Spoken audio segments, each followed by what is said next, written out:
Welcome to my channel, students. Today in our class we are going to discuss about static latches and registers. So we are discussing about sequential logic design in this third unit of VLSI.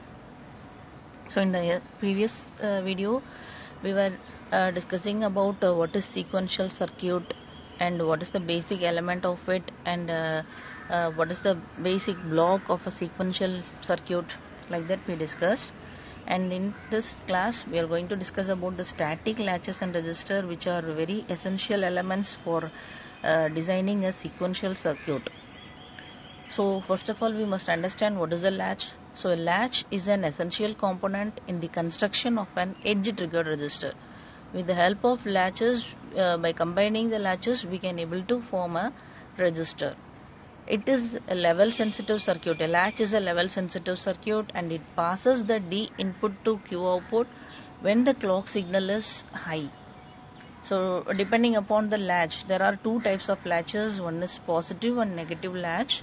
So based on the clock signal that we provide, the latch operates in two modes. That means either it passes the data D to Q output or it holds the data D. So this plays, in this way we say that the latch is said to be in transparent mode when the clock is low. The input data is sampled on the falling edge of the clock, is held stable at the output for the entire phase, and the latch is said to be in hold mode. When your clock is low and your input data sampled on the falling edge of the clock, that means for a clock we have two edges now, one is rising edge and other is falling edge. So for the falling edge of the clock, if the data is sampled, so it is held stable at the output for the entire phase, and the latch is said to be in hold mode. So we will see it in detail.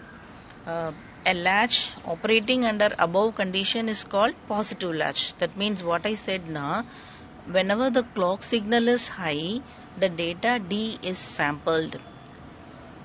Okay, and whenever the clock signal is low, at that time whatever the data that is sampled now, it is held stable. So the two modes of operation are transparent mode, that is when the latch is sampling the data, it is said to be in transparent mode. When the latch is holding the output data, it is said to be in hold mode. So if the clock signal, when the data is sampled, when the clock signal is high, then that latch is said to be a positive latch. Similarly, a negative latch passes the data D input to Q output when the clock signal is low. So it means whenever the clock signal is low, at that time the negative latch samples the data, or it passes the data D to Q. Okay. Otherwise, when the clock signal is high, the negative latch will hold the data. So you can see in the block diagram. So this is a generalized mux based latch representation, a multiplexer based latch diagram. So you can see the symbol for a multiplexer here. So for the first diagram, in the first diagram you have the two signals given, 1 0, the D is your input and Q represented as our output clock signal. So as I said already, whenever the clock is low, for a negative latch we know that when the clock is low, the data D will be passed to Q. So the data D will be sampled and it is passed to Q. So this is the operation of negative latch. Whenever the clock signal is high for the negative latch, so the data which is available, that is here it is mentioned as 1 no. So the 1 is selected and it is held over. See here, the data will be held in that place itself. Whatever the output no, so that value will be held here. So when clock is low, at that time D is passed on to Q. And when clock is high, at that time the data 1 is held. That means here the data 1 is mentioned, no, so that's why I am telling. So the data, whatever the data which is in the previous time, no, so that is held here itself. So this is the working of a negative latch.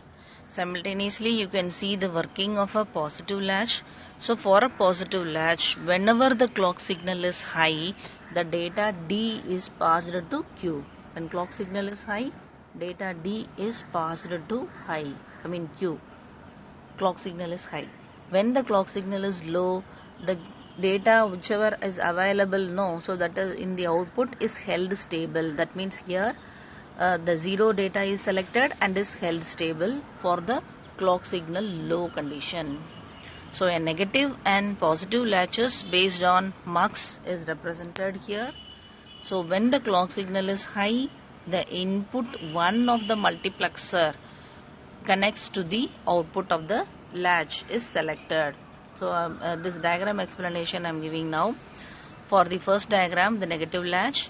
So when the clock signal is high, the input 1 of the multiplexer which connect to the output of the latch is selected.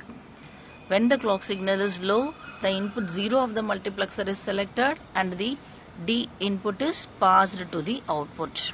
So this is the working of a negative latch. Okay, and the feedback we are giving now. So this feedback, so Q2 that one input, so that feedback is provided to hold the output stable while the clock signal is high. Because this is a negative latch, for a negative latch the data is sampled only when the clock is low, and whenever the clock is high the data is held stable. So to hold the data stable, that feedback path is used. Okay, and so simply to make you understand and to remind about this topic, that is you can easily remember like this. A negative latch passes the data D to Q. D is your input, Q is your output. Okay, passes the data whenever the clock signal is low. A positive latch passes the data whenever the clock signal is high. So when your clock is high, the data D is passed to Q. Okay, and vice versa, whenever the clock signal is high for negative latch, clock signal is high na, so the next operation what happens na, the latch holds the data. So for a latch I said there are two operations, one is holding, another is transparent mode. So in the negative latch works in transparent mode whenever the clock is low. When clock is low, the negative latch is transparent, so it passes the data D to Q. And when clock is high, the negative latch goes into holding mode, so it holds the data Q, that is whatever the data available in Q, no, so that is held. Similarly, for a positive latch, whenever the clock is high, the data D is passed to Q, that is the transparent mode. It is in transparent mode. And whenever the clock is low for a positive latch, the data, whatever the output available in Q, no, that is held stable. So this is the working of a positive latch. You can easily remember this diagram. And now we are going to see about the transistor level implementation of the positive latch using transmission gate. So we have to implement it using transmission gate, no, the latches. So here we could see the positive latch diagram with the help of transmission gate. So we have to design a transmission gate based circuit, that's all. So we know the latch is working under two modes, one is transparent mode and other is hold mode. So for those two modes we have to design the circuit now. We have to draw the circuit with the help of transmission gate. Since we have two modes of operation, I am taking two transmission gates. So the upper transmission gate, one is at the upper one, so this one, the upper transmission gate, and then the lower transmission gate. You know, a transmission gate is nothing but a parallel combination of PMOS and NMOS. Okay, and then for these MOS connections, you already know for a transmission gate. So if PMOS is at the upside, then you have to draw the NMOS on the lower side. Then for the next transmission gate, the PMOS is upper side and NMOS is lower side. So you have to connect the elements must be in that way: PMOS, NMOS, PMOS, NMOS. Alternatively, it must have. Okay. And then for these two transmission gates, we have to give the signal no. For example, we are going to form a latch. So for a latch, it is having two modes of operation that you know. So this is a positive latch we are going to design. So for the positive latch, I already said that when clock is high, your data must be passed to Q. Correct. So for that thing, we are providing the lower one. We have drawn the transmission gates. After drawing the transmission gates, you just place the clock signals. That is the control signal we have to place. No. So I am placing the control signal like this. First the clock control is clock, then clock bar. See here, clock here, clock bar here, and then clock. Because we know three control signals we have to provide. So one is for this bottom of the transmission gate NMOS, and the junction between the PMOS and NMOS, there is one clock control signal, and then the upper transmission gate PMOS. So three control signal we must provide. So control signals also provided in such a way like clock, clock inverse, and clock. Okay, alternatively you have to give. So why I am giving clock here means, so whenever the clock is high, because at the lower transmission gate I have a NMOS. When NMOS is turning on, whenever the clock signal is high, correct? So for the clock signal is high, the NMOS is on. At the same time, clock bar is 0, no. So the PMOS is also on for the lower transmission gate. So the data D will be after buffering, after sending it to an inverter. So this is just for buffering operation. The data D is sampled and then it reaches the output. Okay, it goes to output Q. So this thing happens whenever the clock signal is high. So we are giving the control clock signal like this. And then we can notice the upper part of the transmission gate. So here for the upper part of the transmission gate, we use a feedback path. That means the output of the upper inverter, is fed back to the one second. So the output of the upper inverter, no. So this is the output is fed back to the next inverter. This is for the operation of bistability, so that we can hold the data. For holding purpose of the data, we have to connect two inverters back to back. That means the output of first inverter must be connected to the input of another inverter. So this back to back connection of inverters is done so that we can hold the data. This is like a feedback, no. So a feedback path is required so that you can hold the data. So that purpose, an inverter and its output is given to an input of another inverter, and that input is fed to the transmission gate. So we have to make a connection like this. What you must remember is, this is a feedback path. Okay, so the output is fed back to input. So for feedbacking, what the element you are using is an inverter. So an inverter output fed as an input to another inverter, and this inverter's output is fed to the input of your transmission gate 1. Okay, so this is this back to back inverters, no. So these inverters are going to provide the holding operation. Okay, so now we'll see. So the data must be how the data is held here.